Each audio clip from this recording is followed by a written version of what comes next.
So I'm not doing readings. That's the intention anyway at the moment. I don't know quite where the way the spirit go, but I'm trying to come on to talk a little bit about development. Because one of the biggest things that get asked, or I get asked, you do too as well, really, don't you, with it, is how do I know that I could do this? Yeah. Which, if you're asking the question in the first instance, chances are you probably can. And it's having the self-confidence or the trust to give it a go.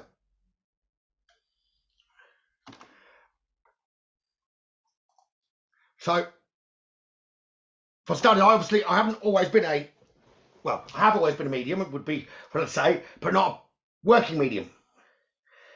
So, from growing up, young, I could see, then that kind of disappeared a little bit, but I could always feel. I went to cities and things, I just kind of knew my way around, so that would indicate I was an old soul. Or was very, very intuitive.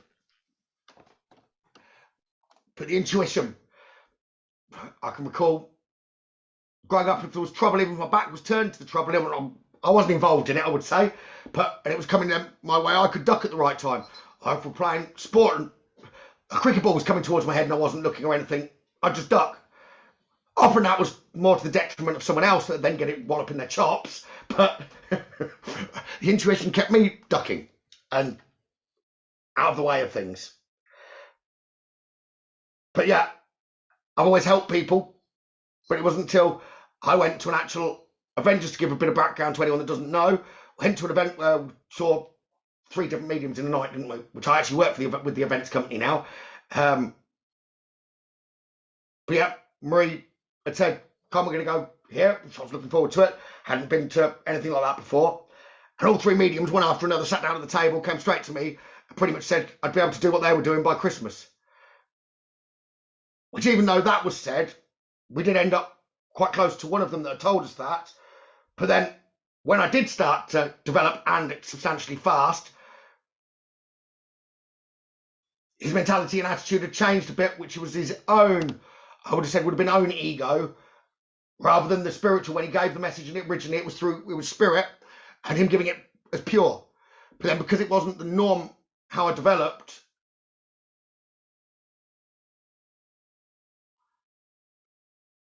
tried to put it off. It was like a complete switch round. But I've still got great respect for all of them anyway. So I wouldn't be doing what I am now and be able to help people. But so you can meet, even at the beginning of a journey, when you are starting to develop, pointing out people that will be leading you towards developing, that then could change tones. Kind of almost be a hindrance or a blockage, even though they were the ones that opened the gates initially in the first place, if that makes any sense to you. So be aware of that. And just remember, that really is a sign that people can come into your life for a part of a journey and then leave again. Join you for a couple of junctions on a motorway. But going back before that, I said I'd always be sensitive. And spirit around. How signs that spirit could be around. So there's 2, what I would call traffic incidents that I can clearly remember, where I might not have been here. Wasn't anyone from the UK. There was a shop called Woolworths. If you're not in the UK and you don't know what Woolworths is, just look at the number of letters. And they had a massive shop sign in front of the property, and in front of their businesses, like 6, 12, maybe 18, 20 foot long. But they put one of these Woolworths signs was on the top of a transit van. So not a very big van. I think it was actually smaller than a transit. Wasn't tied on properly. I was at the traffic lights, they were turning right, mine were on red, and all of a sudden this sign, when he turns right, trying to catch the lights before they changed, he turned right, the van went right, and this sign just carried on going forward. And I mean, it came in through the windscreen. It could have hit a pillar and it had just stopped. The pillar on the windscreen could have just stopped. There was less than half a millimetre either side, half a centimetre either side where it fitted. Didn't even damage the pillars on the width of the windscreen. So that was either something was trying to take me out for it to come through that like that, which can show you that there isn't positive and negative in everything. But time slowed down. It was the first time I can recall that bit when I saw it coming and it bouncing off the bonnet. I was like, shit, this sign's coming at me, excuse the language. It took, to me, I probably had 60 seconds, 2 minutes, somewhere in that region it felt like. But of course that wasn't going to slow down. Once that hit the bonnet, that was going to be pretty much it. But everything went kind of in slow motion. I had to undo the seatbelt. I don't even recall really doing any of that, but the seatbelt did come off. I ducked, but I do recall feeling like I had my head pushed. And it's come in, it broke the steering wheel. It broke the chair that I was sat on the back of it. And it caught just my left shoulder. And my shoulder had bent the metalwork in the chair. So it got shoulder shape. The bloke thought it decapitated me. I couldn't move. I was just underneath the big sign. And I think I swore a bit and told him to open the bloody door. When I could see him there, him crying. I said to Marie earlier, he was a big chap. He'd obviously been working hard. And I got first-hand experience of really smelling his BO up front and personal as his arm came around me as he pulled me out of the car. With my nose pretty much in his armpit and him crying, hugging me, thanking me that I was alive. But definitely something was on my side that day. Well, to a point till I got his armpit. But there's little things like that can be signed, little things. But then the motorway. In front of me, I could probably see... Saw an accident happen probably ahead of me on the motorway. Outside lane. It's basically a lorry jackknifed and blocked all 3 lanes.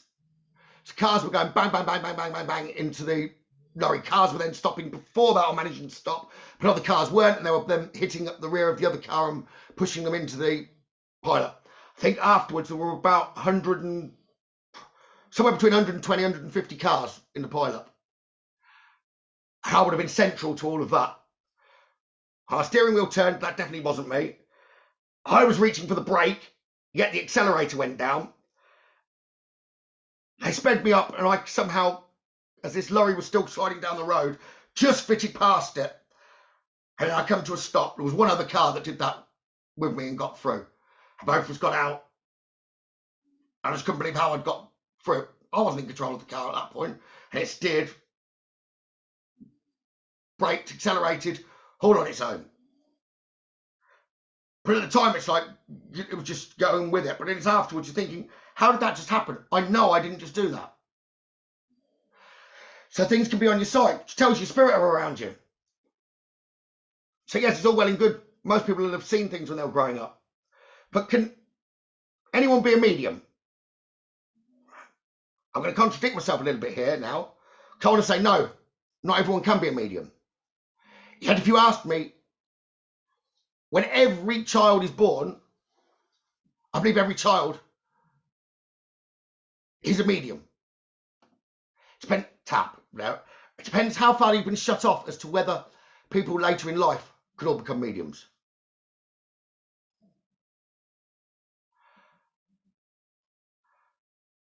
I know that I do channel light language, and I just imagine a lot of you that are watching, you'll have seen on, whether it's just watching, I'm not necessarily watching me, I'm quite lucky and don't get too many trolls, so to speak, but there's often trolls that will come on and just try and have a laugh on a lot of spiritual lives, etc.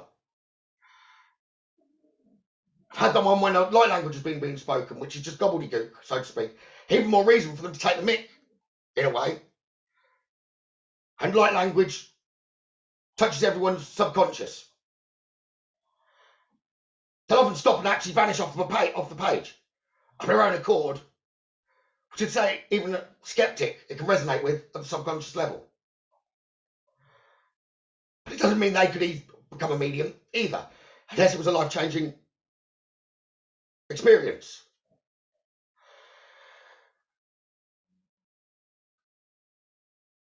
So here are a couple of things where, you know, definitely something wanted to keep me alive anyway. There were 2 instances where I think with those cars crashing, I think there was actually quite a few fatalities. And I want to say it was in double figures, and I would have said it at least hit 20. So out of 100 and something cars, there were at least 20 dead. Now, it was one of the biggest pileups on the M6.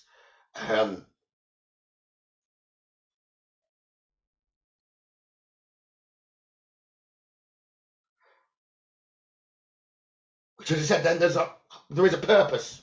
So some come with purpose, but yes, if every child, if the parents were to, the amount they had imaginary friends, but were they all there talking spirit? Oh, I keep seeing what? Our eyes. Well, okay, brilliant. If it's encouraged, then keep the ability. But by the age of 12, most children have lost the ability. Between 7 and 12 is a vital age if you're trying to keep your children sensitive. But yes, it can get pushed past a little bit too far, where then not just anyone can become a medium. But it's not just the skeptic side. Some could become a medium, but won't be able to overcome enough from their own life in order to be able to develop that any further, perhaps because they don't believe in themselves enough or have the confidence enough to speak.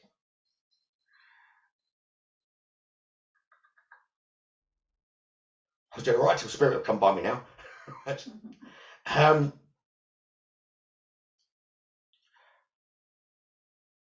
People often get asked, how would I know?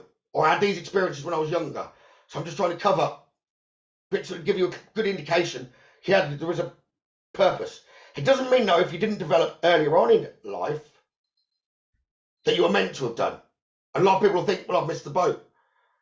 There's an awful lot of people would develop later in life.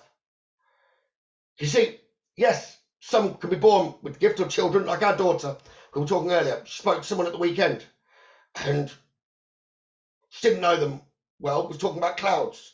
She was saying, do you realise clouds can give you messages? And she's 9. But that person had been watching stuff in the clouds that day or the day before, so it could resonate with a message coming from a 9-year-old. But we've always, because of what I do, she's always believed she does see. I know some of you have seen where she's given messages and whatever, even if she's using divination to get the message that are accurate. But yeah, you can get some that are 18 and they're giving fantastic messages. But not everyone just comes to the medium for the spiritual side. Often it's with guidance, and that's where they fall flat on their face. So if they've got no life experiences themselves in order to base any guidance on, what can spirit give them in order to try and show them what to give in way of guidance? So even though the guidance can be given coming from your guides in order to what to tell them, if you've got no real life experiences behind you, you've got less of a dictionary for them to pull bits from in your mind to try and give the guidance as needed. So later in life, it could be because you needed to be hidden for a while because of negative energies around. But as I said, a large proportion is the need for life experiences. With older souls, they may have had a tougher life initially, but if you've got through it when others wouldn't have done, you've then got the power to be able to help others that wouldn't necessarily be able to get through something. But to be able to do that, of course, all your own life issues have got to come to the surface. You've got to be able to forgive. It doesn't mean you've got to condone, but you've almost got to forgive everything in order to keep your power up, regain your power. Otherwise, anyone coming close to you that's had a problem similar to you could collapse and fall to pieces because of a question they ask.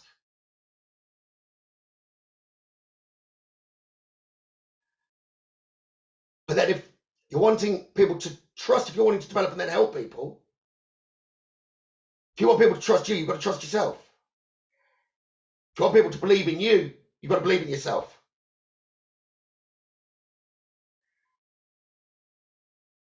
It's not always easy to do, and there's different methods. I'm not going to talk about all the different methods you can use to get through things. That's not what I was doing at the minute. I'm just trying to tell you some of the signs and some of the reasons behind things.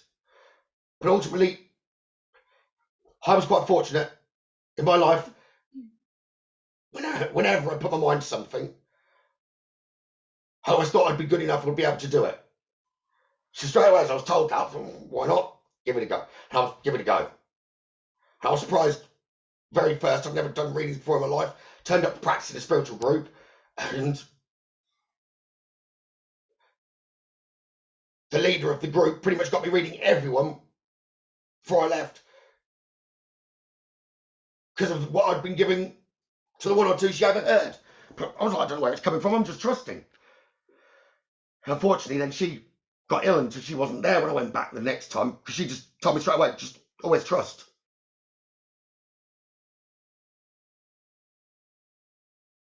But you've got to get the clear mind. And the more you try to get the clear mind, it's not going to work, because that means you're trying and you've got thought. So you've got to let go of the thought. Because there are ways to do that that don't necessarily involve meditation. Because meditation, at the end of the day, development-wise, is getting a clear mind. So does it matter if it's a guided meditation, whether it's you going into a quiet mind, or whether you go for a walk in the countryside, or listen to music? It's neither here nor there. Whatever works for you to get the quiet mind.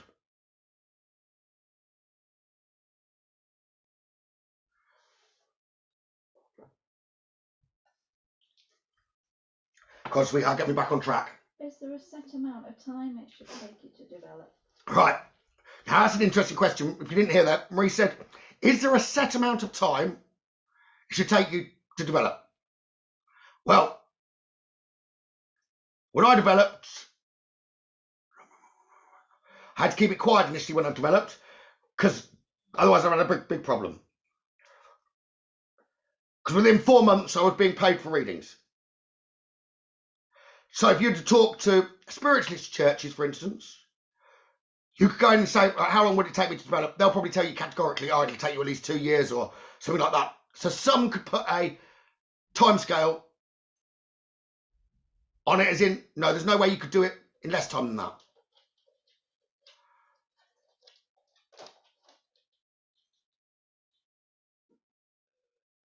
But you can develop very quickly if you're putting the work in. By work, it's not just, it is practicing. So I put myself into paranormal locations, into overhearing other mediums, into practicing.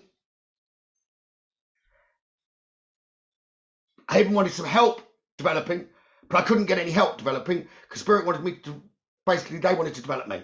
So that I guess I didn't have the underlying historic, how long does it take someone to develop? It takes you 24 months. Otherwise, I'd have been really waylaid off my track. So Spirit, I believed anything was possible. Others, you might get to a certain point, perhaps, I don't know here, because I didn't go down fully that path myself, so don't hold me to this, but I'd say some spiritual people, maybe not in the spiritual church, right, there you go, you're away with it, you've got it now, you can do it. Whoa, whoa, whoa, whoa, whoa, whoa, whoa, I'd say at that point, yes, you've got to step into the development to be able to help people. You don't just click your fingers and one day you're there. It's a constant learning curve, because ascension's constant. If you're going to take the spiritual beliefs, and ascension's constant and infinite, and there's no end, everything can keep growing, why would you want to develop to a certain point and not keep developing and learning more? The more you learn and the more abilities, the more you can help others. There's a lot of different ways. So I can't develop other people. I've not developed any other people, but I've helped lots of people on their path of development. It's a personal journey. So how long does it take to develop? It's individual. Depends on many factors. How much time you've got, how much motivation you've got, how easily you could shift other things, how easily you can shut off your mind. So initially, when I was being paid for readings, I'd have to turn up places probably 30, 40 minutes before I actually did the reading, because my processes at that time took me about that time to really quiet my mind. Whereas now, I can be in my own physical mind and then, right, work mode. But it takes time to be able to do that. And I said there's a very rarely a day where Spirit won't come to me, even if I've got a day off or something. I've gone to go to the beach. I can guarantee at one point or another, one of my guides will come forward and say something, and it won't necessarily be a work-related topic. It'll be something amusing, or they'll share something about their life that's relevant. So there's always the connection. But it's trusting. And then one of the other things, so well, how can I do it if I don't know who my guides are? The importance isn't about who your guides are. The importance is about you. Your guide's there to help you. So does it really matter if you know whether their name's Fred, Joe, Mary, Jane? It doesn't, as long as you're getting a connection and you're getting some information and guidance from them to be able to help others. I didn't know the names of my guides till Trance started developing. So forget needing to know about your guides. Some people might be lucky, well, or some people might be lucky and be able to say one of their very first meditations, oh, please guides, come forward and tell me your name. Well, the information drops into your imagination anyway, which is why you need the quiet mind. How information comes, if it's going to come through that particular, there's lots of different ways it can come forward, but it'll come into your imagination. So then how do we know whether the imagination is communication or our imagination? The only way we can really know is, have you got the quiet mind? Are you thinking, therefore you're using, or is it dropping? So someone at day one, they're starting to develop, and they've just been given in a meditative state that their guide's called George. Well, yes, they could have got it straight away, or perhaps they just dropped that into their own imagination at that point because they couldn't get the quiet mind, and they're now calling their guide George. Well, does it matter? Your guide will respond to anything anyway, so it makes no difference. So a lot of people can then be put off and say, yeah, but I can't get the bloody name of my guide and everyone else can. Well, like social media, is what people are writing actually the truth of what they're totally getting, but it really matters neither nor. So I was fortunate as well that Marie had another reading where a medium had said, you will have a John and Jane coming into your life. That'll be very, very important. Well, I didn't particularly know about that. And then the trance, I started doing trance, and next minute I've got a guide called John and a guide called Jane talking through me. And the T-boy. And the T-boy, which is Dexter. But long story there. So 3 were talking through me. Now, many different energetic forms will. But point being, then Marie could go, hey, guess what? I've just looked back and we got told Jane and John would be very important, and in this particular year. Which is wonderful. But then it's having that trust in the first instance until you get that. So like, for instance, angel tones, letting the angels kind of sing or chant through me. It was only not last night, the night before. I'd never heard of anything like that, and I've done it for quite a while, but I actually heard something from 10 years ago with another lady doing similar that I'd never heard of, and it was only 3 minutes long, played it. I thought, bloody hell, that sounds like me, like when the angels are doing that through me. It's having the self-belief. So it's believing everything's possible and being open to your beliefs changing. So how long does it take? It never ends, would be the simple answer. How long does it take till you can do it? Day one. How long does it take till you're good? Well, if you put one bit of information forward on your first try, that's good, and keep going. So if anyone does follow spiritual development groups, you'll often find there's some smart asses in there, excuse it, but there often is, that you'll say something and you're trying to, like, I've just got this, and you're really trying hard with development. They'll criticise it and rip it to pieces. So like, for instance, with the trance, when that started, that's going to take a phenomenal amount of time as well, and it's expensive to try and develop that. I came through from spirit. To start with, I was able to put a lot of work in. If I brought 30 minutes worth of a message forward, it wasn't necessarily that audible to understand, because it wasn't that clear, because they've got as much learning to do as we have. But I was able to then listen back to it. It'd probably take me 4 hours to listen back to 30 minutes worth, to put subtitles on it so I could understand what they were actually saying. I'm glad those days are gone. So I remember one of those, I posted on the group, said, look, I know this isn't that clear. I've been doing the trance, I've been starting to bring trance through, or spirit been trying to bring trance through for me now for 4 weeks. Look at this. Don't be told it takes whatever period. I know it's not perfect. I think I gave an example of like 2 weeks, 4 weeks, whatever with it, and ripped to pieces by 1 or 2. But I know I did quieten that down, but I was just like, I knew my purpose was, I knew that would probably happen. My purpose was to motivate some that were in the process of trying to develop that could naturally be put down. And I just then remove myself from the group. So with everyone that will tell you can develop, there will be another spiritual person, unfortunately, that will probably tell you that you can't or you're doing it wrong. There's no wrong or right way. Everyone's individual. Your guides will work with you in any way as possible. Other people's guides come forward and tell me things and ways for people to do things that are different to other people. But it's a bit like how long's a piece of string. So development never ends. How long does it take? It takes the time that it takes for you to get a clear mind, to be able to trust and to repeat. Because often you've got the information and you kick yourself because someone else that's developing with you goes and says it. And you're like, oh, why didn't I say that? When the other person goes, yes, because you didn't have the confidence because it sounded so strange. You didn't understand what was being given.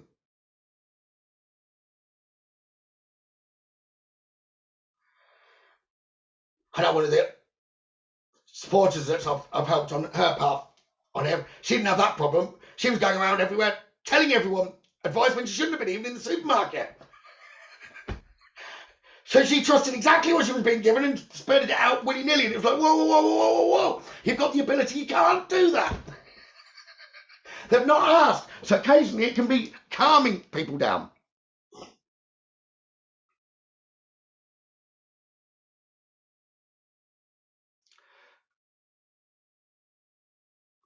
So yes, I might have got certificates and things like that. I like learning more. But how that started, because of how quickly I'd developed. So the events company that had originally given me those messages from 3 different mediums, I work with them now. I even host for them as well, but I was working with them less than 6 months after I'd been told that I'd be able to do it.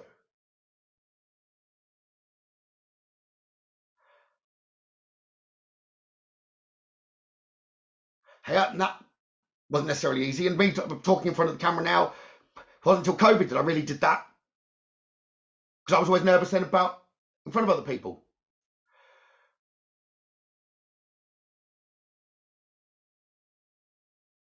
So I know it can be difficult. Some people will develop to be able to work in groups. Others will always work just with individually, one-to-one.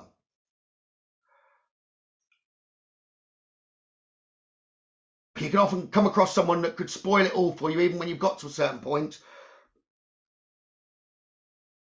If you let people bother you and you get your physical mind back. So if someone doesn't believe in it, trying to distract you, the only way it's going to bother you is if you read it and then you bring your mind back. If you leave it just with your guides and carry on with what you're doing, they'll get bored in the end anyway. Feel sorry for them. And think, oh, you'll find out in the end. When it's your time to pass, you'll think, oh shit, I shouldn't have been doing all of that. But trying to keep into that mind stance, I wasn't always like that. I did have people, and even at events, sometimes I have to actually hold back and not let my guides talk to them directly now in the trance and think, no, because that'll go too far. But they have done, and they've shut up people when the guides come through and I'm talking in a funny tone. John's told them all about their life, what their granddad thinks of them, and why they should shut up. And then I've had them where those skeptics have actually got up, felt stupid, bright red, and walked out of events. But why buy a ticket to go to an event like that if you don't believe in the first instance? Normally they're trying to be kind of big and clever, but it's normally because one of their group does believe. But unfortunately, that can stop a lot of people then that have reached a certain point of development because they don't know how to defend themselves. Don't defend yourself. Let spirit and the guidance that you're giving and the good that you're doing talk for itself. I know that's easy to say. It's not quite so easy to do. But I've been there, that's what I have to do. Sometimes you even say now, how can you carry on working when something like that? It's like a different. I need my physical mind back. Spirit know what they're doing, so just trust in spirit. How you overcome the fear of talking in front of many people. So Anything else you didn't mention there? Let me go back now to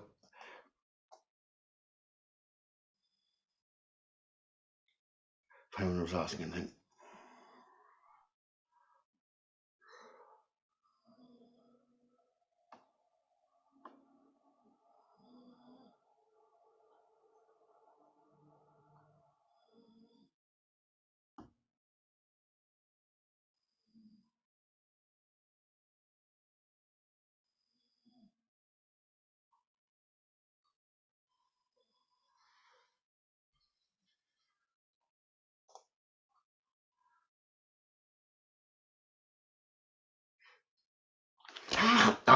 Someone said, Caroline Thomas said, yes, our angels work overtime.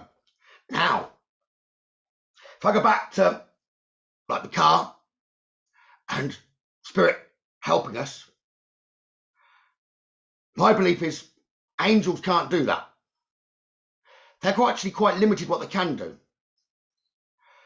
See, the angels will often need an earth anchoring point. I won't go into too much detail on exactly what I mean that, but like if someone passes, if you want with regard to the angels, then Archangel Michael will anchor to the physical body of the person passing in order to offer a channel of light up for the person to go back to the spirit world, which I do also think the spirit world is around us here, down here on earth. I don't get spirit coming down to me, the angels do, but spirit come across to me, they're next to me, they're on the earth with us. But the angels need an anchor, a grounding point, in order to bring their energy. Raphael for healing, so they greatly support giving the life force energy, the universal energy for healing, and doing things you just wouldn't necessarily know possible, but they need an anchoring point. They can't, if someone misses the light, bring it back down themselves, because there is no then vessel, so to speak, for them to ground to in order to offer that light, so it needs someone else to bring it in for them. So if you just accept that for a moment with the angels, yes, they can offer help and guidance, but it's got to be a channel allowed there. It doesn't mean angels aren't about. How your guides, they're also a little bit governed by rules, so to speak. They're ascended. So I don't believe the guides would also help you in an accident scenario. So you might be thinking, where's all this going then? So the angels won't. You don't believe the angels will help us, and you don't think your guides will. The guides might give us guidance beforehand and told us to stop that we ignored. So like now, if I'm driving somewhere to pull over, I will. And the amount of times that's actually helped me is fascinating. I think of one, I was running a bit late anyway to go to an event. I got stop. So I did. I didn't have to stop very long. Turned left at the roundabout, went into like a shopping complex, came back out, turned left.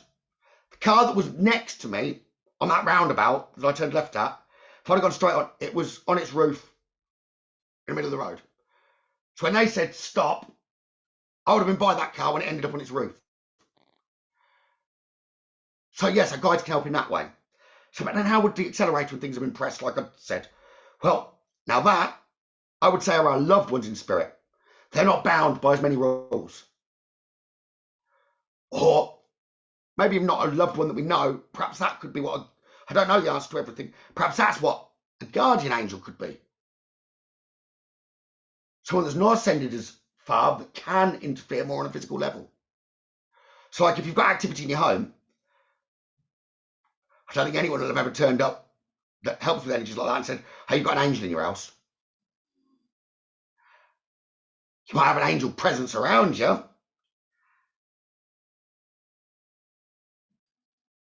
And it's more than likely not going to have been an ascended energy. I won't go down into what else it could be, but it's going to be spirit. So if there's going to be any interference to try and help you, it's going to be a spirit around you that loves you, which I would said would be family. So I honestly believe now it was my dad's dad that helped me in those instances. He passed away in a car accident when my dad was 11.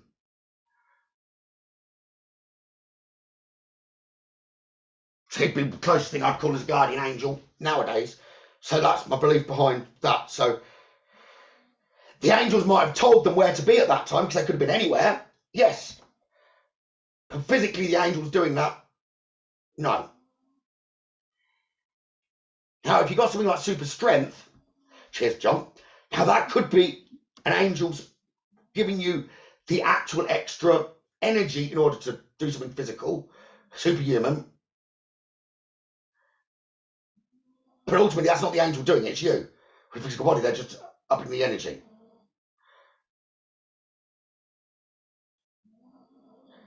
So like I said to you, we're always learning. I've not been given it that way. Before, I've just learned something new from my guides.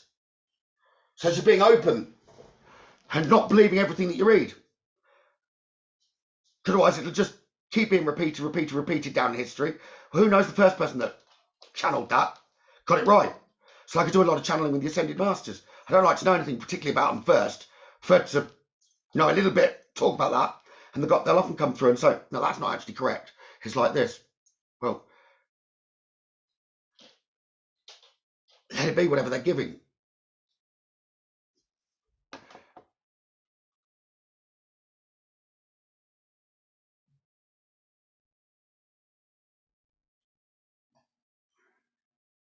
So Joanne Miller, you had something similar with the time slowing down.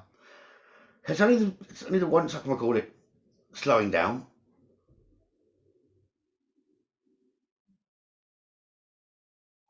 But you might have always, another sign that you always had abilities might have been that you're,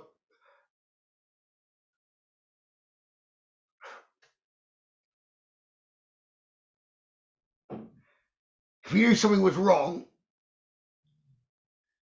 even if you didn't know the people, you might have stated or done something to look after.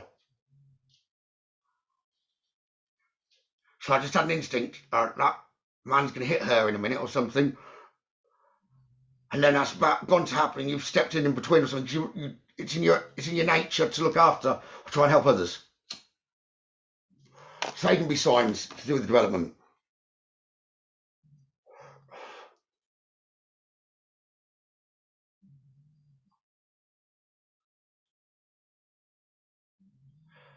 Kelly, I'd be a good medium, I reckon. That's the perfect mentality to start with. Believe, but it never ends. There's always more to learn, more to come. They never cease to amaze me. It's like, what else might they do next, or something else comes, or there's a different connection of sorts. But if I was to speak about some of the connections, I think a lot of you think I'm absolutely totally potty on there, but things that we've seen and been given as proofs. Just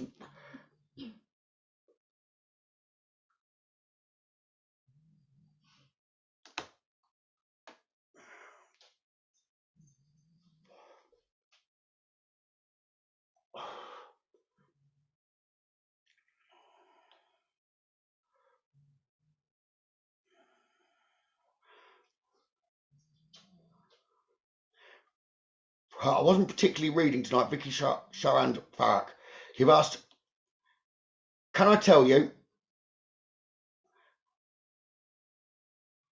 the spirit your son keeps hearing, is it good or bad? His anxieties are way abnormal. My guides are saying his anxieties were fine. It's not his worry. They're your worries now coming out on the child. They're good. Nothing bad. Yeah, there might be negative spirits around. There's actually never, ever been a report of any spirit harming or killing anyone. That's true. It doesn't mean that they can't cause something for you to have an accident yourself on the negative side.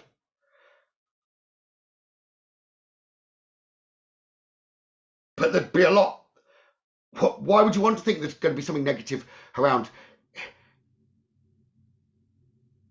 It's going to your son more because he's younger. He can sense and see, and that they know if they come near you, you're going to panic more. But they're also wanting you to know that they're around. So your son is sensitive. There's good energies around. And straight away, I'm just seeing there's a grandfather figure around him. Probably that's your grandfather. So it'd be his great-grandfather. Should well be like what I've just described there as a guardian angel that's going to be around to look after him if he needed.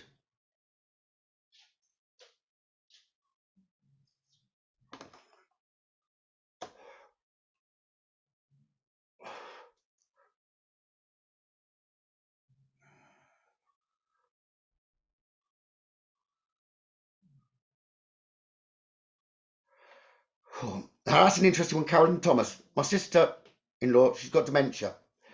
She has a friend with her constantly. So I believe it. My nan did.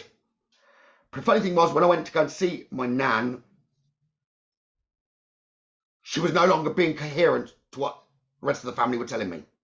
She couldn't understand a word. She wasn't with it at all. Yeah, when I turned up, she was like that. She knew who I was, though. She started to get a bit flustered. And yeah, I did have a bit of guidance, but it was done. Most people would arrive and say, have you been enjoying that that's been on the TV or whatever that's current? Started talking about the past. She was even talking about collecting my mum from school because she knew I was my mum's son. But she could speak lovely. And when she was in easing at peace, she started asking me for Reiki. There was nowhere in a million years my mum was going to tell her that I'd done Reiki. I'm surprised my nan even knew what Reiki was. But she asked for it. But I'd got all the nursing home staff around because they couldn't believe that she was so coherent having the conversation she was having with me. And yes, she'd got a second husband. I knew him as granddad, like Sid. But he wasn't my real granddad. He was sat on the chair the whole time I was there. So some of them aren't unhappy when they're got dementia. They're actually kind of still in the physical body, but have actually joined the spiritual world early. Sometimes I'll get them to come through in a reading, even though they've not passed, because they're more spiritual again than they are physical, because the mind's gone, but they've still got the spirit heart in the body.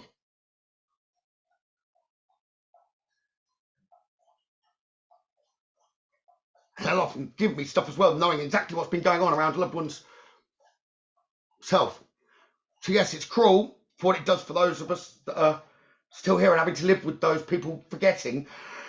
But yeah, 100% got spirit with them, and why wouldn't they want to be if that's the way they can support them?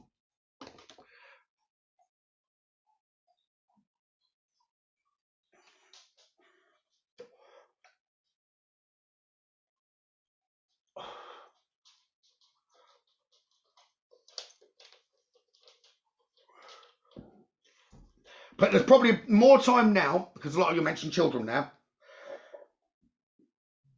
Balance is definitely starting to come in more in spirit's favour more, if I refer to it that way.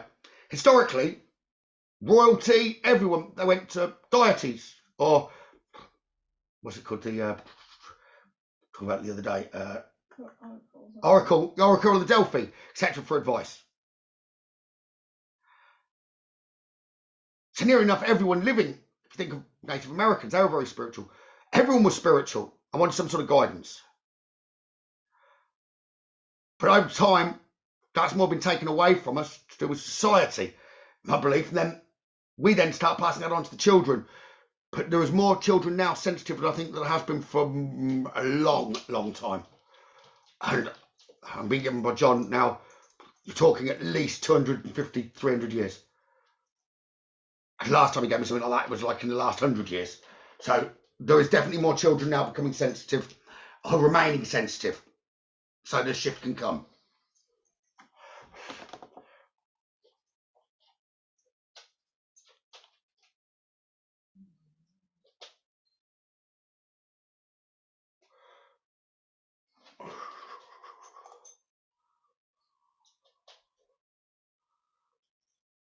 Can everyone do what I do?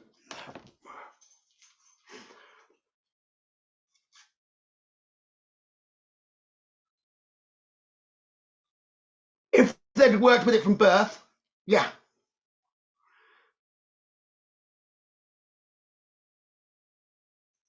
But it depends as well how often you're working with the energies, of how far you'll develop or what cap you put on it. Some people will put a cap to what they've done. Okay, now I've got clairvoyance. Well, there we go. I can see things. Wonderful. But what about if spirit wants to use clairaudience? And each spirit has got their own way of communicating. I prefer claircognizance, just knowing. So why stop it with just one clair? And if you've learned all the clairs, even though you might have a favourite, then you're not limited to a spirit audience coming to you. The amount of times I've been at places and people said to me, that spirit has never come through to me, not in 35 years. So he was showing me pictures, which is how he did it, or putting dribs and drabs. It wasn't as clear as other spirits. Some spirits are clearer than others. But if you're not willing to try and open up every channel that would be possible for spirit to try and communicate with, then you're restricting those that you could communicate with. So the development's always there anyway. And even when you've done that, there's other things that can come.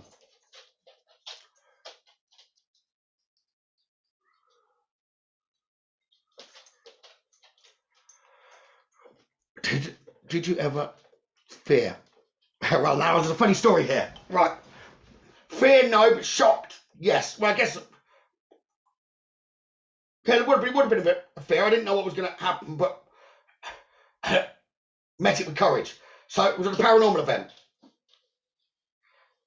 And there was another medium working that eventually kind of disappeared and let me do it. But he was saying that I'd already picked up about a gentleman, but I didn't pick up as much information as he did. Said it was military. And I was being told not to slouch. So I slouched a bit more. And I was being a bit cheeky, obnoxious, but I think actually he was very positive. And my guides may have spoken to him, and he did frighten the life out of me. So I got dragged around a room, and Paul, this wouldn't be normal, but yeah, I got dragged around a room and thrown about. To this day, I still think my elbow bent, disappeared inside a mirror, and the mirror didn't break. So I got myself out of that room when I got it back with a bit of a run. So it definitely made me jump. And it was like, out of breath. But the more then I thought about it, it was like, there's got to have been a reason behind that. So very quickly, I did book back in to go to that very location. It wasn't far away from home. I went back straight away and apologised.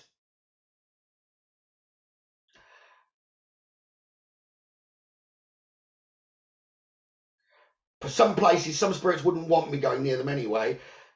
See, I do a lot of clearances and things and work with negative energies to remove them to help others. So before I was actually doing the mediumship and the readings, there were people that I'd come across that really needed help. All they were getting were paranormal investigators going and exacerbating a problem. So before I'd done a reading, I did actually go to London at one point and help a girl where that exactly happened. She needed help. Paranormal investigators were going, yeah, you've definitely got a problem. And then leaving. Made the problem worse. They were getting stronger. I didn't have a clue what I was doing, but I just trusted and went and thought, she needs help. I'll do whatever's in my power to try and get rid of it, which is where I'd done a clearance before I'd done the readings. So if that hadn't have happened to me at a paranormal location and been dragged around, I wouldn't have been able to help her. So I saw it more as excitement and a learning process. And it made me realise very, very quickly, because I think actually at that point, how I got away from being dragged around. If this could touch me, I could touch it. So it's a spirit throwing my physical body around, but then I can use my spirit to throw his spiritual energy around. And it worked. But I had to replay that scenario over in my mind quite a few times, and then it reminded me as a child that that's exactly what I'd done at my dad's house in the cellar, because I used to always see a lady in there, and everyone else wouldn't go down in there when it was dark, because they always felt like they were pushed. But I always told her if she pushed me, I was going to push her back. So that's, again, something else from childhood, but it didn't make sense till I was older. So, fear, no, I get excited. That doesn't mean spirit can't make me jump. And some of these have been on, supporters that are watching, have been on paranormal events with me, and I could be the first to go, ah! When I turn the corner and something's been in front of me or I've been pushed. But there's a difference between jumping and fear.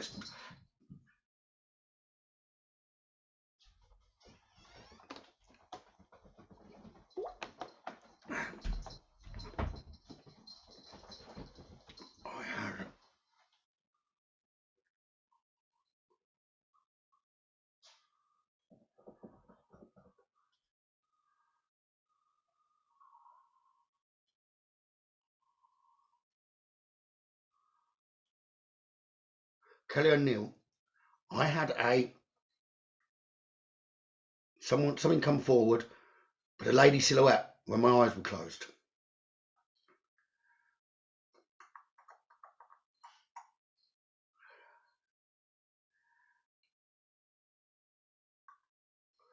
It could be guide, but it could be something else as well. It could be something else as well. Trying to deter you from developing.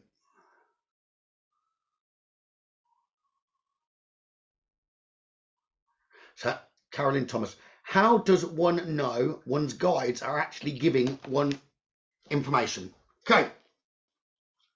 Easy thing to start with. If you've not done it before, you're not lit up like a lighthouse. Why would any other spirit step in exchange for your guide to try and give you stuff? There's no point. So initially what you're getting will be your guides.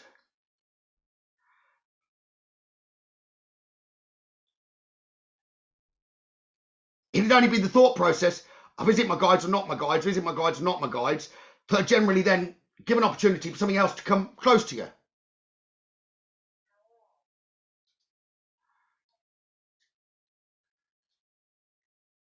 And then nothing can actually do anything to you without your permission. So the biggest problem where people have had problems in their homes typically is when there's children involved and they're thinking, is it positive or is it negative? Right, leave my child alone, come to me instead. Uh-oh, you've now invited anything close to you. Yes, but if you invite it close, you can also get rid of that permission very easily by withdrawing it.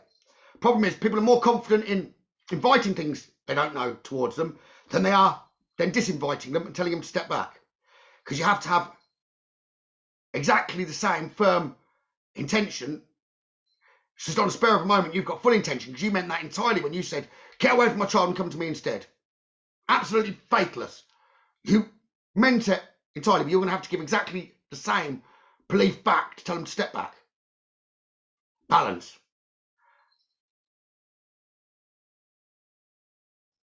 Or someone else will have to put their intention in place of yours to get them to step back.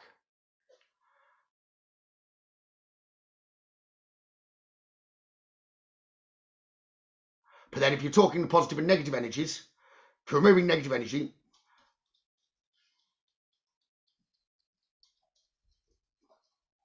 you've got to have a belief that you're stronger than anything and everything else because you don't know what you're going to face with it. So it's not egotistical. If it's energy-wise, I firmly believe, and I have to, in order to be able to help people, I'm stronger than anything that negative could throw towards me. Like, it doesn't mean it couldn't make me jump. It doesn't mean that I might not have to think about it and logically interpret it. Most times now, I don't even need to visit anywhere in order to help someone with a negative problem. I can do it by letting my spirit travel and do it by distance. And I've helped people all over the world with a spirit problem. But initially, I did have to visit places. But yes, you have to think quick. Make sure that you go in, you've not got an ounce of negativity around you, because that's what they'll jump on the back on. The first way that something negative can get to you is through fear. And doubt would be a fear. So I'd say, don't even worry where the information is coming from, Carolyn, except the information is coming from your guide. Why would a Joe Bloggs want to step forward and give you the thing? Just keep accepting the information until the time comes when then you do find something else out about your guide. Because, like I said, it's not about the guides, it's about us. And they know everything they need to about us. They're there to guide us. And they do. And everyone will have listened to them at certain points in their life, whether they know it or not. It'll have been subconscious.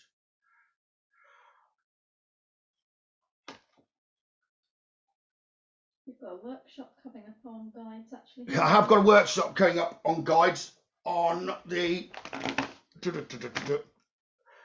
It's in front of me. I didn't do that.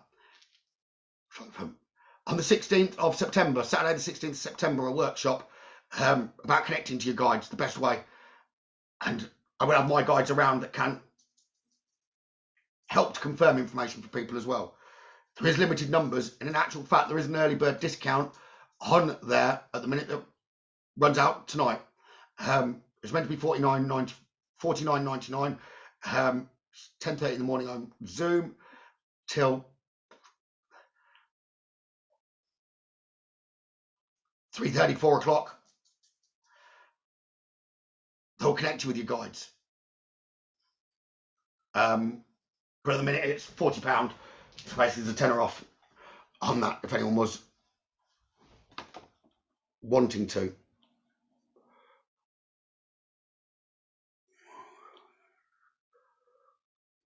Why would heavy energies attach themselves to people? They don't without permission. But on that particular subject, you could have me talking hours, Carolyn, because I've got beliefs of not necessarily all mental illnesses, but a lot, if there's bipolar or something like that, and it comes and goes. I've had experiences where there's then not been a problem once an energy has been removed. But initially, there would have to have been permission of some sort given.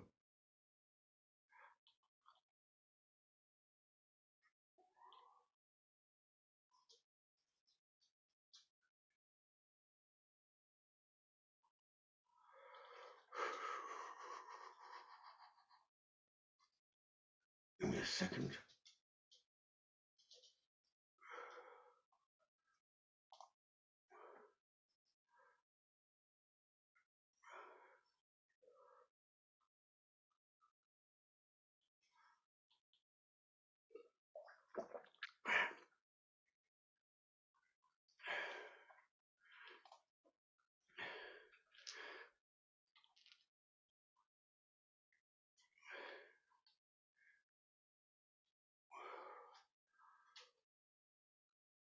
I fell out of a tree when I was about 8 years old. I fell headfirst onto rough concrete where there were loose stones and broken glass. When I was falling, it was all in super slow motion. At the point of impact, I felt zero pain. As I was in a bright, colourful tunnel, I saw these squares sporadically around the tunnel, like they were photos that had been put on a wall with images of my closest family members. He broke a lot of bones and damaged his skull, but he never forgot that it didn't hurt upon impact.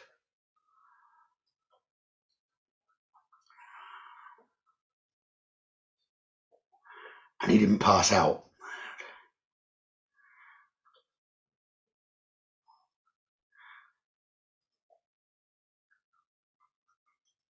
But Joanne, can you recall whether you saw yourself falling or you saw it in the first perspective?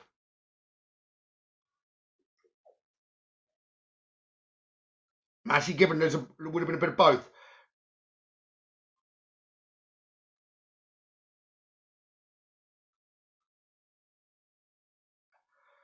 But yes, spirit were involved in looking after you.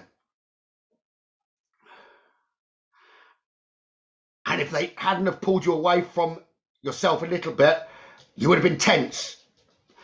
And it wouldn't have just been broken bones. That would have been then even more severe. So it put you in a relaxed state. Yes, it still broke the physical, but your spirit didn't compound the problem, which then could have ended the life. It's just what I'm being given there for you, Joanna. Anyway.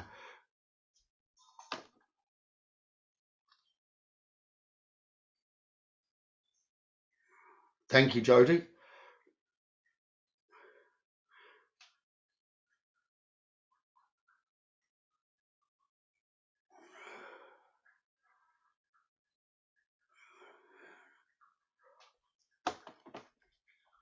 Jodie's always wondered if deaf people can hear their inner thought intuition. Now, if they were born deaf, they won't know that the sounds are here. But even when I say I've got spirit telling me, I can hear spirit telling me, that's the easiest way for me to say that I'm picking something up from spirit. It doesn't mean I'm necessarily actually hearing someone go, Gavin, tell my daughter, da-da-da-da-da-da. I can hear them telling me, it might arrive down in my solar plex, and for just knowing, and The information just being there. But I've still heard it, but I haven't heard it with my physical ears. So therefore, I've not heard words. They've not been processed, so to speak. The energy is picked up, and words can be placed to that energy with by no meaning. Okay? So if they'd not been born with sound at all, doesn't mean they couldn't do doing,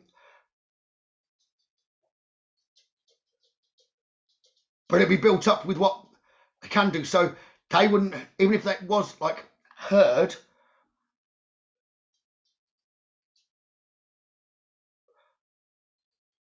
I do know a deaf lady that is very sensitive, and I did actually ask her, because she didn't hear as a child, but she has got hearing aids, can hear now. And I did ask her about that.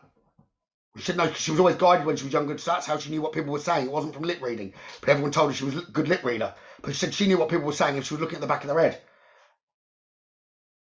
But she couldn't describe it as sound that she hears now she's got a hearing aid, when they've done some operation to then enable that to be possible.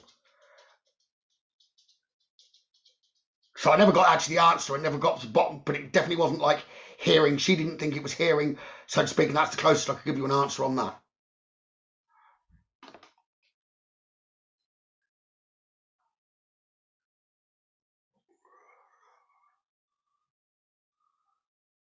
You're not sure how to tell your thought from your intuition. Practice.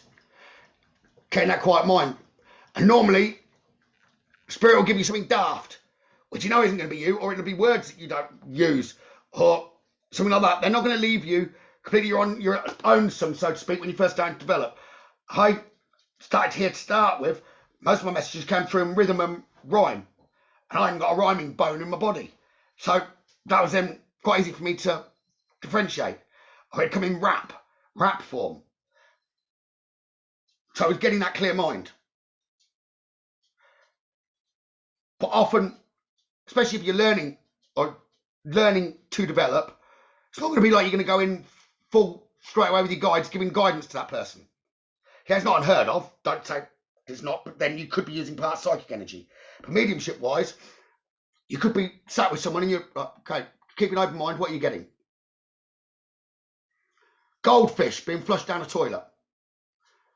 Right. How easy would that have not been? How easy would it have been not to say that out loud because you'd have felt daft? What the bloody hell, I can't say goldfish being flushed down a toilet. But until you said that and trusted, and then going, yeah. There's a funny story behind that, because we thought the fish was dead, but when it hit the toilet bowl, it started swimming again, so we had to fish it down and put it back in the tank. Well, there you go. Spirit had given you that. But until you trusted and actually said that, how would you know whether that was given or it was your imagination? So trust in the first instinct of, does it matter whether you're right or wrong?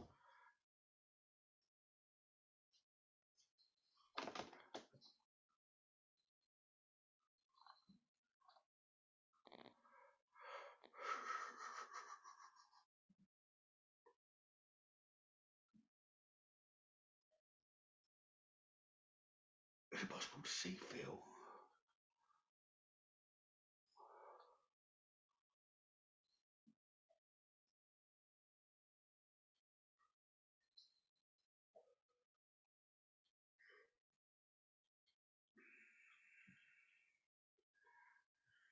Is it possible just to see and feel with your mind rather than your heart? Yes, it is. That's the big problem. Your mind's a physical aspect. The heart's a spiritual aspect. And we need to remember we're a spiritual being in it, taking on temporary physical form. So we're told as well that our brain, that's where all memories are held. Why do you get butterflies in your stomach when you're thinking about something? Why do you... The whole body's got all of our organs, information stored in.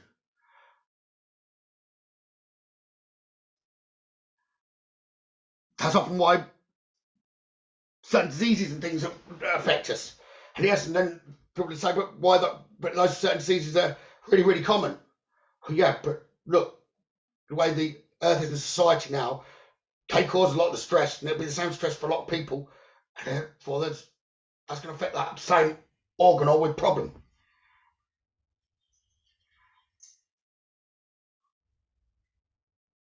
But that's opening up a completely different area of spirituality.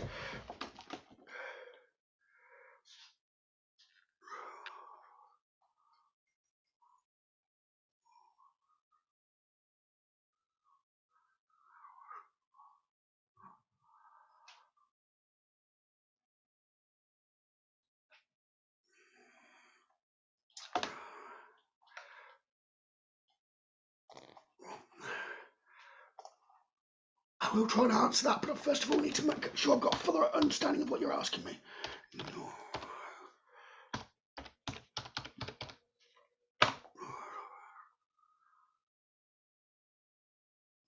So neurodiverse, if I'm not politically correct here, that could be classed as autism. Maybe even ADHD had come in that. But they're labels. What does that mean that you're not? Some might say, I've got ADHD. I would. My partner would say I have, but that's a label. So it's an actual fact. A lot of people with autism or neurodiversity, they're probably already thinking with their heart, not their mind.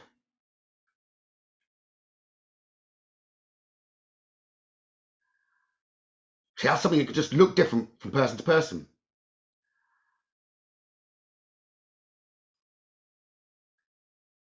And I believe that that's a... I wouldn't say, I'm going to ask Alison here if I can. Alison, do you mind? Because you'll know more about that topic than ever I would. I believe autism would be a too general term because there's so many different aspects of autism or neurodiversity that word isn't enough. It's got too many.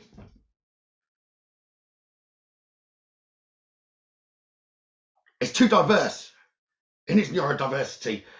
With the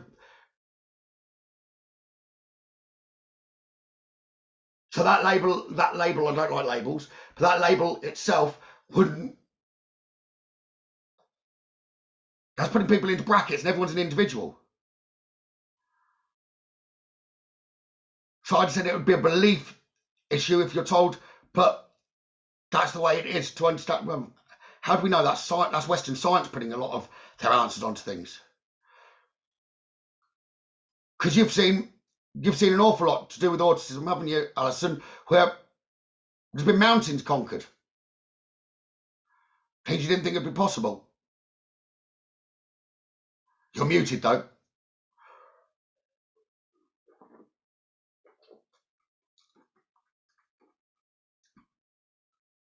She might be on the phone.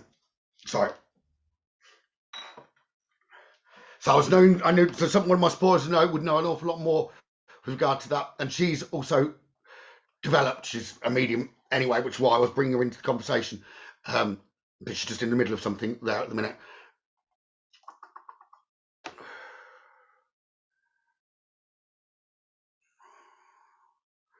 Right, check I've not missed anything else. I think I'm up to there now. I can come back to the bottom.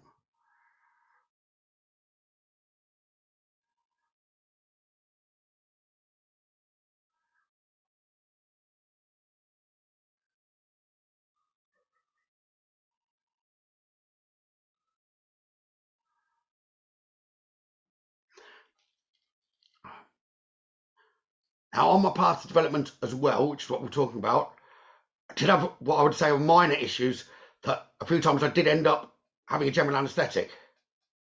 Now, I don't remember the experiences in its entirety, but I have a very strong belief, and I said it's my sense of knowing, that they were created in order to converse with me or to realign my energy in some way with general anaesthetics. And even when with my tooth, and I was gone for hours, wasn't I? Which I should have been back out in 20 minutes or something. And there could be elements of prolonged periods of pain or something to do with nerves or something like that. So that you can understand more what other people are going through if you're going down in the healing path. Well, I would say your appendix was all part of the plan for that to come out, though, as well. There's an awful lot of people with no appendix that do very, very well spiritually helping others. Because the appendix, as I was just talking about, brain holding, the brain, all organs in the body being holding information. Spiritually wise, what my guides have given me was the appendix could hold obstructions to do with past life experiences, if I remember rightly. So I have to listen back to the trance often to know what was said. But would house past life experiences where if there was an issue that then could stop you, if there's no appendix, you've not got that problem or clash.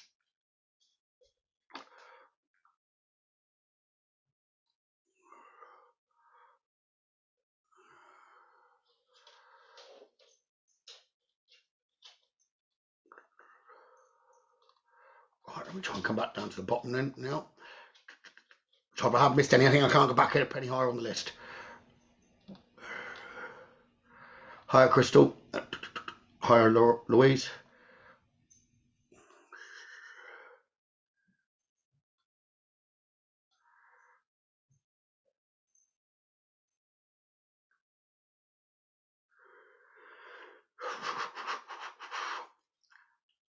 Crystal, ADHD and indigo children. Well, even indigo children, that'd be a label.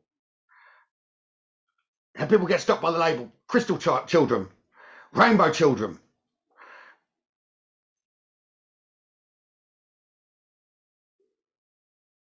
I would say generally, it doesn't matter which one of those you use, they're interchangeable. Child's been born sensitive.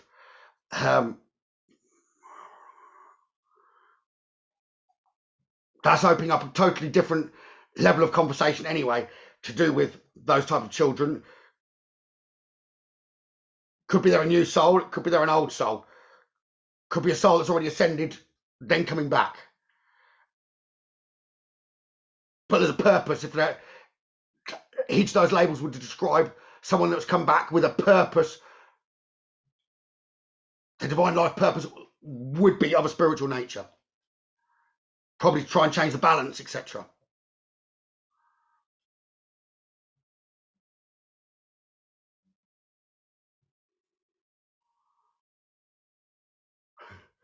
What happens when you draw in a negative spirit?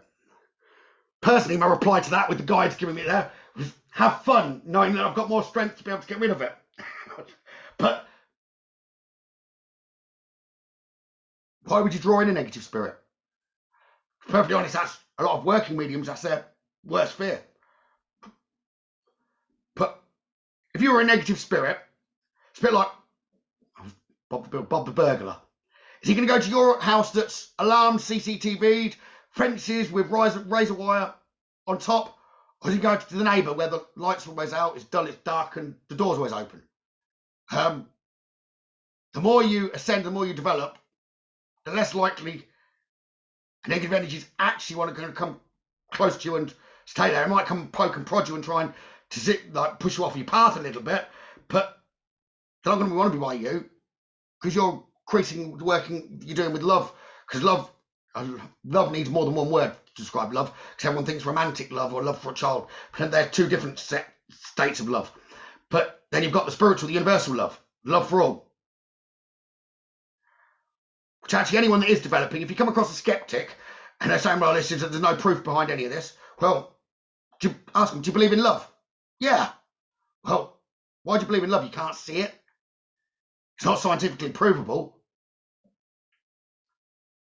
It's the biggest thing that people believe in is love. You can't see love, but you can feel it.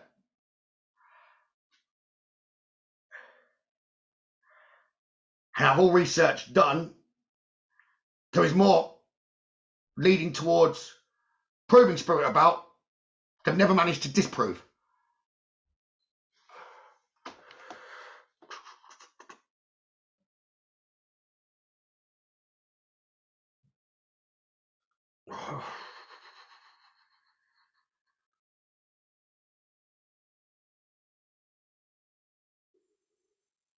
Can you connect with your own family and friends?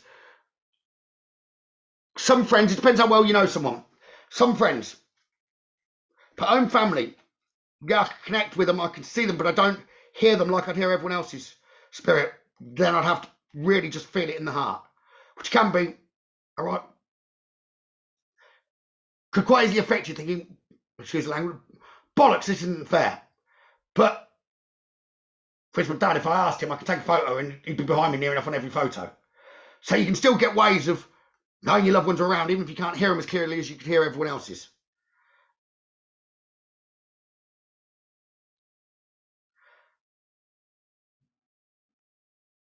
But if you're developing and getting to a certain level anyway, I'd said a large portion of that would be because they'd interfere with your defense team of guides that are coming close to look after your energy, your bubble, for keeping control of your energy.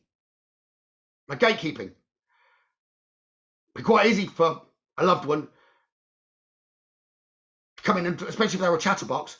Oh, you might want to think about this while you get your message. Right, sod off, Nan. Look, you interfere. So a large portion would be to do with you keeping your energy in check. So I just said the ones that can hear their own loved ones, because occasionally you get people saying they can. I don't want to disagree with it because I think anything's possible. But I just said perhaps they're not working as much with spirit, so therefore I've not got as much defense mechanism, or they're not doing it as regularly. See, working mediums, it's a conversation we have quite regularly when I do across, isn't it a pain in the ass, you can't hear, blah, blah, blah, blah, but I do know they're around. Yeah. And that's where we do often, they'll ask me, I'll often get them asking me, how do you pick up anything from my mum or dad, for instance? But you need permission to be able to do that in the first instance. And I'll get, yeah, this is what I get. Da, da, da, da. But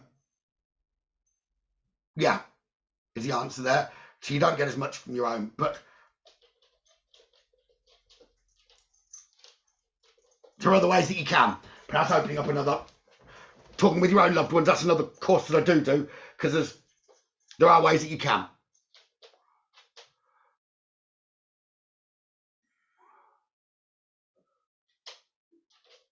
All right, let me check these up here with the supporters, what they'd put.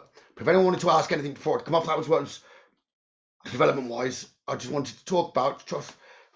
People worry.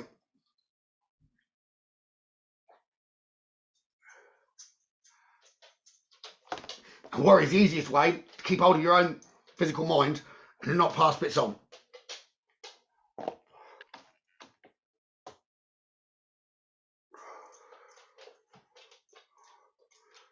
So, when I was a teen, we was pulling a canvas. I think you mean a caravan, Bex. Bloody hell, it must have been one hell of a canvas. What were you nicking? A enlarged Mona Lisa or something?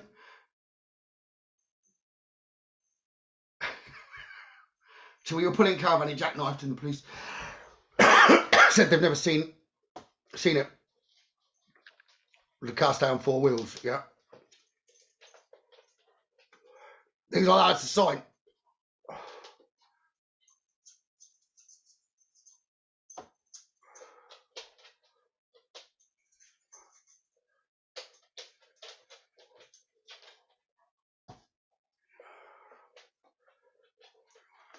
Right, okay. Why are there some orbs that flash sparkle? I get these around my son at the time on his baby monitor and the Ring camera we have in his room. The baby monitor, that'll be running off of, I would guess, infrared.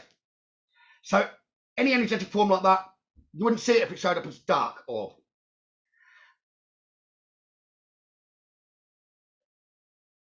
They can technically be any colour they want it to be, or perceived to be for the physical eyes. Talking about orbs, I got a fantastic photo of an orb the other day, didn't I, babe? You did. Like shadows. The easiest way for a spirit to show themselves, if they are going to show themselves, will be in a shadow form. Maybe even just their legs. But colour, just because it's a black shadow doesn't mean it's negative. So, for instance, there is something called Shadow Man, but most people would actually, if they do see Shadow Man, would see him in detail.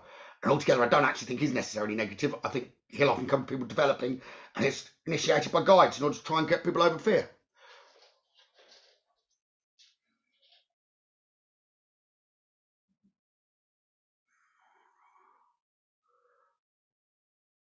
Is it looking left for spirit and right for intuition? No. Look to the right for spirit and left and up a bit for your intuition or higher self, straight ahead really for psychic. I do readings, Jade, but I'm not doing any tonight. I'm just literally trying to talk. I'm recording content, if I'm perfectly honest, in the background that I can then cut and edit bits to make it into a podcast.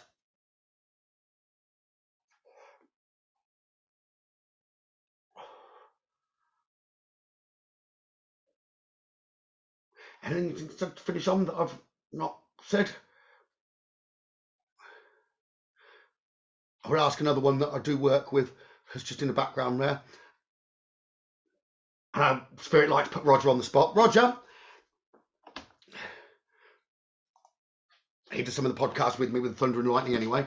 Roger, anything you can think that I've missed slightly here that you'd mentioned to do with knowing a sign that, yes, you've got abilities? You can't tell them if they like tomato soup, then they've got abilities, okay? No. Right, to mess Roger around.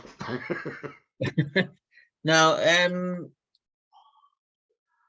just trust if you think you're getting something and you don't think, is it imagination or is it something else? Just trust what comes through. Especially if you're in a scenario of trying to develop and you're in a position to develop. Why not? You put yourself in the position there to practice. Say what it is, and then you'll learn. That's how you shut off your mind. But music's a great way. You know, that a lot of the times it won't be your imagination. It will be you've been given that information. But your spirit guides, you see, they're very, very, very important. Even if you don't know who your spirit guides are, that is your first form of communication. They're the ones that are going to help you. And there's many ways to get information from them and to then build up that trust. So music's just one of them.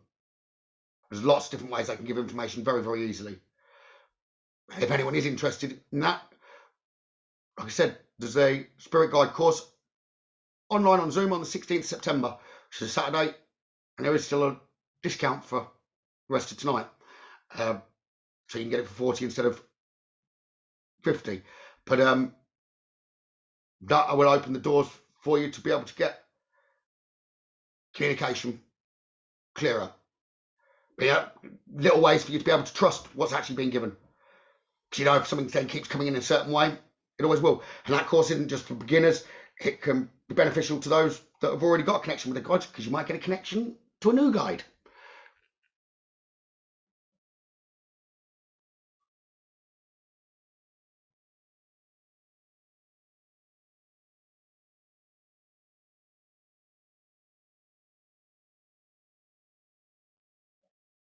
But yeah, Roger's very correct. Yeah, if you're going to go somewhere to practice, then practice. Don't sit there and hold things saying you'll only kick yourself if someone else says it. And Paranormal is a wonderful place to do it, because there'll be people that have been there before, and it's kind of checkable as well. Plus, there are different ranges of frequencies that you can tune in. So if you imagine yourself, when you're starting to develop, you're a radio. You've got a bandwidth you can tune into like that, and you've got to extend it to that. But Spirit, they're used to working with you like that, open through your subconscious. Now you're opening a door where they can communicate with you more. They've also got to learn and develop their energies. Because everything's spirit at the end of the day, everything's energy. So it's not just you, it's spirit themselves that have got to learn and ascend more. And a lot of people think it's just them. It's not. No, this isn't just on you, it's on spirit as well.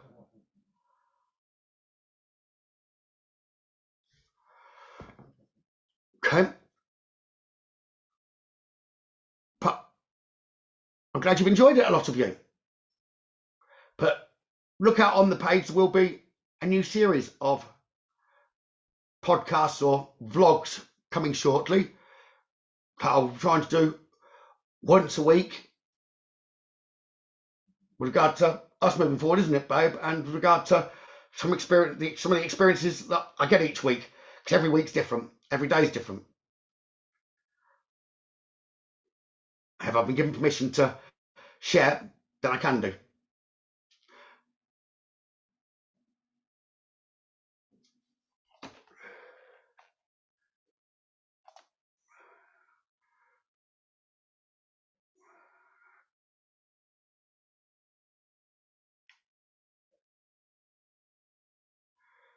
trying to look. That's personal to everyone as well with the out of body experiences, but yes, so you need some sort of time with me to understand that fully. But yes, I can help people with the out of body experiences so that they can do it on call, look after themselves. But it's different for everyone. It's not an easy question to answer. It's different for everyone because the astral plane, and people can travel different waves of the astral plane as well to do with frequencies. We have done group travel before there. Yeah, we've done group travel as well, where all of us have travelled to the same place and then come back, compared information, and it's been fantastic. Everyone's kind of seen each other and seen the same things. And you know, it really has been. But one of the biggest worries there is, if I'm leaving my body, am I at risk? Well, the truth would be, you've got just as much dying in an out-of-body experience, but it'd be your physical body dying, than you have without the out-of-body experience. Because if it's going to happen, it's going to happen, and it'll happen at that point anyway. It's not going to be because you're out of your body. You can't lose that connection. There's an anchor always there. Nothing can take that anchor away. So it's safe. You're tethered to the body. You can't lose that. And if you were about to pass, you'd be brought straight back to the body anyway. At that point, like if you needed an emergency, you'd come straight back to your body. There's no risk.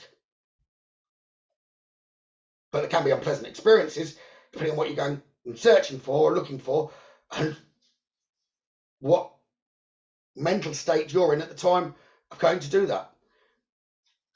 If you're feeling down, etc., don't go and try and do an out-of-body experience, because your energy alone it'll be exacerbated. You need to be in a positive state.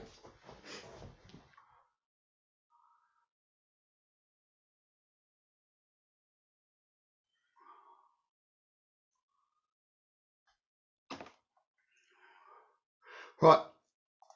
So let me say good night to you all. I'm glad a lot of you have enjoyed that.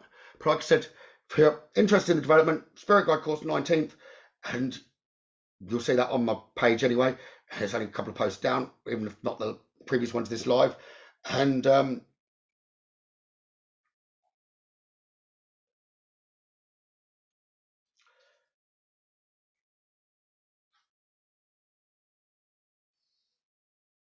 I'm going to say anything you wanted to say? No? Yeah, there's so many different avenues of spirituality anyway, and development. People can do different things. You could be a fantastic healer and not be passing messages to people, or you can open up to it all. So anyone who trying to develop, that was the last thing I'd say, is Reiki is a perfect way. You help you learn how to give energy to others and aid them to remove pain, maybe even heal. But most people don't realise the connection that actually gives can improve your mediumship ability by 70%, and that's just from a Reiki 1. What if you're on Reiki 2, can increase it by another 80 to 85%. And that's just because of connections, which is increasing your bandwidth. So, lots of love, all of you. Take care. And I will see you all very, very soon. Lots of love.